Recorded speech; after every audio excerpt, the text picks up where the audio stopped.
Ayurvedic food supplement and medicine. Tembhi नाका परिसरात Uddhav ठाकरेंना डिवचणारे banner, police प्रशासनानं काढले बॅनर। ठाण्यातील टेंभी नाका परिसरात लावलेला उद्धव ठाकरे यांना डिवचणारे बॅनर पोलीस प्रशासनाने काढला। ठाणे महानगरपालिकेच्या अतिक्रमण विभागानं केली बॅनरवर कारवाई।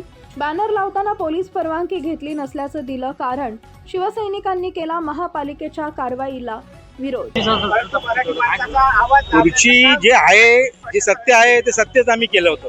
त्याच्यामध्ये आम्ही कुठेही त्याच्यामध्ये दाखवलेलं नाहीये। कोणालाही भावना दुखवण्यासाठी, कुठच्याही भावना दुखवण्यासाठी एवढे पोलीस बंदोबस्त एक बॅनर काढण्यासाठी।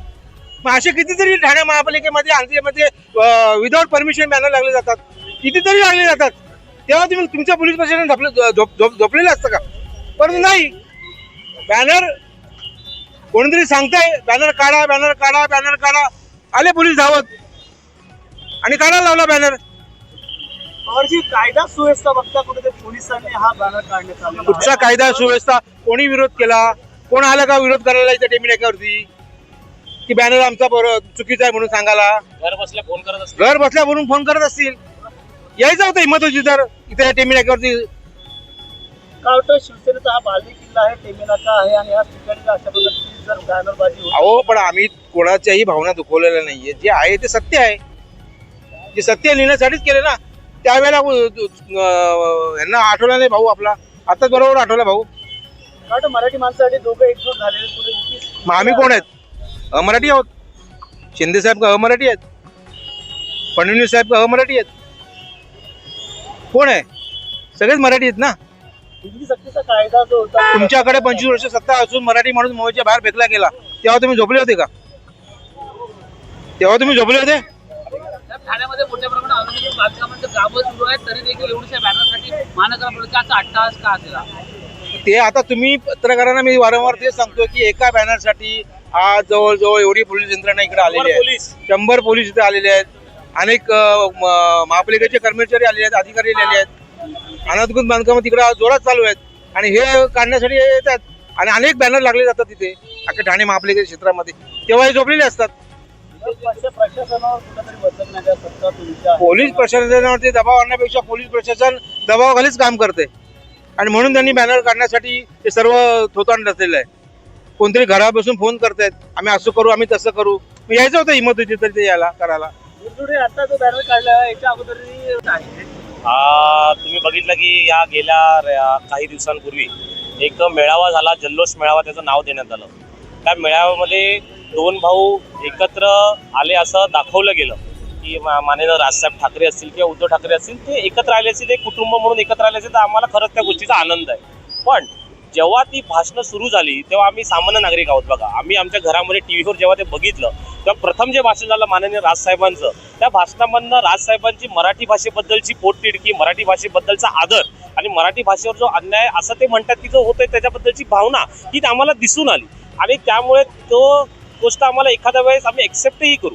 पण दुसऱ्या वेळेचे भाषण सुरू झालं उद्धव साहेबांचं, तर उद्धव साहेबांनी फक्त सत्ताधाऱ्यांवर, आमचे माननीय उपमुख्यमंत्री एकनाथ शिंदे साहेब असतील, फडणवीस साहेब असतील, अजितदादा असतील, हे महायुतीचे जे सरकार आहे जे आज खूप मेहनतीने जे काम करते महाराष्ट्रामध्ये, त्यांच्यावर फक्त टीका करण्याचं काम केलं। मला कसं मुख्यमंत्री पदावरनं उतरवण्यात आलं, माझ्यावर कसा अन्याय करण्यात आला, माझी लोक कशी पडून नेली, माझं हे केलं, माझं ते केलं, मला किती त्रास झाला, ह्याच्यामध्ये मराठी भाषेवर जो जे काही विषय होता, जो त्यांचा मुद्दा होता, त्या मुद्द्याला त्यांनी बाजूला सारून आता फक्त मुंबई महापालिकेची निवडणूक आलेली आहे आणि त्या निवडणुकीच्या दृष्टिकोनातून राजसाहेबांना ते एकत्र घेऊन त्यांना असं स्वप्न पडत असेल की आता आम्हाला मुंबई महापालिकेवर सत्ता मिळणार आहे, पुन्हा राजसाहेबांना इमोशनल करून आम्ही मुंबई महापालिकेवर आमचा महापौर बसू आणि जी मुंबई महापालिकेची तिजोरी आहे, जे सध्या उपमुख्यमंत्री एकनाथ शिंदे साहेब, फडणवीस साहेब, अजितदादा यांच्या महायुतीचं सरकार जे मुंबई लोकांच्या, मुंबईकरांच्या भल्यासाठी जे ते पैसा जो खर्च करत आहेत,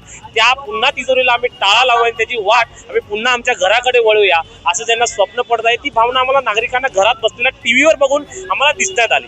त्यामुळे लोकशाहीने जो आम्हाला अधिकार दिला आहे त्या अधिकाराचा आम्ही पूर्णपणे वापर करून एका व्यंगचित्रातून आम्ही आमच्या मनातील भावना आम्ही ती व्यक्त केलेली आहे।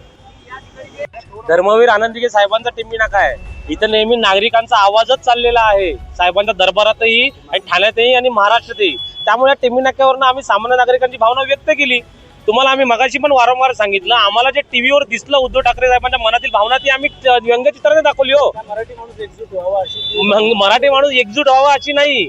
मुंबई महापालिकेवर सत्ता येऊन जेव्हा तिथे महापौर बसेल आणि मुंबई महापालिकेची तिजोरी आहे, ती तिजोरी पुन्हा जी युती सरकारच्या नागरिकांसाठी खर्च करते, पुन्हा त्यांना टाळा लावून आम्हाला ते आमच्या घराकडे वळवता येईल, त्यांना असं स्वप्न पडलेलं असं हे आम्हाला टीव्हीवर बघताना दिसलं. त्यामुळे व्यंगचित्रातून जो लोकशाहीने आम्हाला अधिकार दिलाय त्या अधिकारांना आम्ही आमची भावना व्यक्त केली. यात चुकीचं काय केलं? कोणतरी घरात बसून फोन करते, प्रेशराईज करते. ठाणे महापालिकेत इथे जेवढा अनधिकृत कामं झाली त्यांच्याकडे कोणाचं लक्ष नाहीये, पण इथे हे बॅनर लागलाय ते मराठी माणसाचा आवाज दाबण्यासाठी इथे बरोबर आलेले आहेत. नुसतं त्या भाषणामध्ये पण आपण काय बघितलंय होय? फक्त मला मुख्यमंत्री पदावर उतरवलं, मला हे केलं, मला ते केलं, मला असं केलं, नुसतं रडगाणच लावलं होतं. पण त्या विरुद्ध राजसाहेबांची जी भावना होती ते सगळ्या नागरिकांना पटली ना. त्यांना मराठीबद्दलची त्यांची भावना आम्हाला पटली, त्यांच्या मराठीबद्दल पोकतिडकी आम्हाला पटली. पण जेव्हा दुसऱ्यांदा भाषण झालं तेव्हा आम्हाला दिसून आलं या माणसाला सत्तेसाठी काय करतोय. अहो सकाळी ते चूळ भरताना उठल्यावर पण शिंदे साहेबांच्या नावाने टीका करतच ते उठतात आणि मग ते त्यांना संजय राऊत साहेबांना कळतं आणि मग संजय राऊत साहेब माईकवर बोलतात. एवढं सगळं चालतं. त्या व्यतिरिक्त अजून हाय काय? म्हणून टोमणे सम्राट म्हणून त्यांना सगळ्या कार्यकर्त्यांनी नाव दिलेलं आहे ना, त्यांच्याच. कारण की सगळे एकत्र होते आम्हाला माहिती आहे, त्यांच्याच कार्यकर्त्यांनी त्यांना टोमणे सम्राट म्हणून नाव दिलेलं आहे. बघा ते आम्ही बोलू नाही शकत, आम्ही फक्त या बॅनर पुरतं बोलतोय. कारण की आमच्या इथे अन्याय होत होता म्हणून आम्ही तो अडवायला आलो आणि तुम्ही आला त्यामुळे आम्हाला तुम्हाला बघितलं. बाकी आम्हाला वरिष्ठांचं काही माहिती नाही, पण आम्ही कळते की आम्हाला मराठी माणसाला उद्धव ठाकरे साहेबच आतापर्यंत अन्याय करत आले आणि त्यांच्या बोलण्यामध्ये फक्त सत्तेची लालसा, आम्ही एवढे तर सुज्ञ आहोत की आम्हाला ते समजतंय. सनेज केओर Sanjeevani centre building, name plot number F3 near Gokhale school, sector number 12, shop number 12, mobile number 88 28 38 80 04 आणि 80 87 02 10 04.